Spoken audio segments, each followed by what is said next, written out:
A long time ago, in a Hmong village deep in the mountains, the Yang clan gathered for a great ceremony. It was a time of offering and feasting, where families came together to honor the spirits of their ancestors. In the center of the village, a massive iron pot sat over a roaring fire, filled with boiling pork and its organs, the aroma thick in the cold evening air.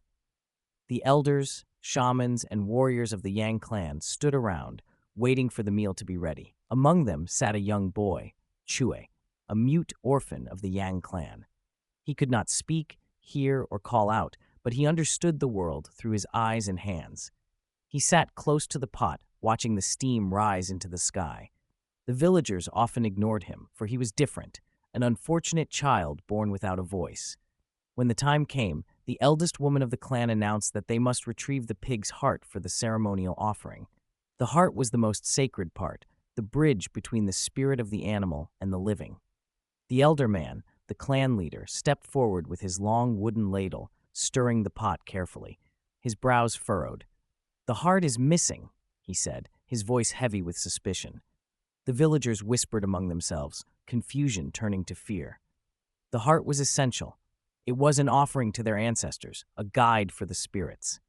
Without it, the ritual would be incomplete, and their blessings uncertain. Then, a woman gasped and pointed at the boy. "Chew, he was sitting by the pot the whole time." Others nodded. "Yes, he must have eaten it. The foolish, cursed boy." Chue's eyes widened and he shook his head desperately, but his silent protests were useless. He could not defend himself. The villagers surrounded him, their faces twisted with anger and fear. The Yang leader clenched his fists. "He has defiled the offering. If the ancestors are angered, our village will suffer."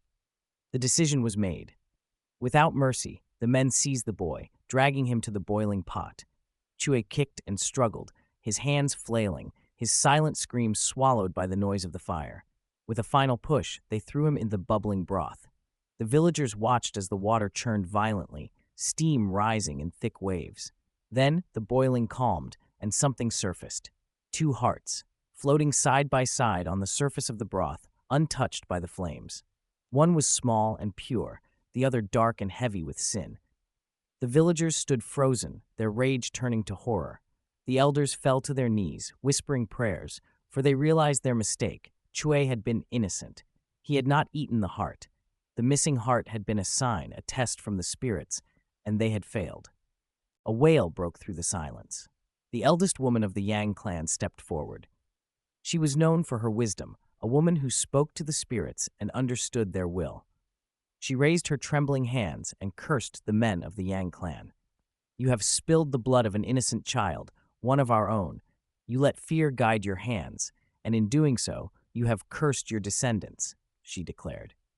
Her voice rang through the night, cold and final. "From this day forward, no man of the Yang clan shall eat the heart of any creature, lest his own heart be taken from him. Let the spirits bear witness.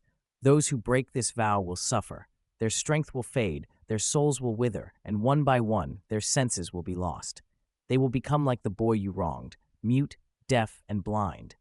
And when they perish, they will wander the spirit world, unheard, unseen, and forever forgotten." The villagers bowed their heads in shame, knowing that their cruelty had sealed their fate. The two hearts sank beneath the broth, lost forever. From that day on, generations of young men honored the curse, never daring to eat the heart of any creature. Yet, there were times when someone forgot or was unaware of the forbidden rule. Whenever a man of the Yang clan accidentally ate a heart, he would suddenly feel a terrible sickness wash over him. His body would tremble, and an overwhelming nausea would seize him. No matter how strong or stubborn, he would be unable to keep it down. His stomach would reject it, and he would vomit it out immediately. It was as if the spirits themselves refused to let the heart remain inside him, a final warning of the fate that awaited those who dared to break the sacred vow.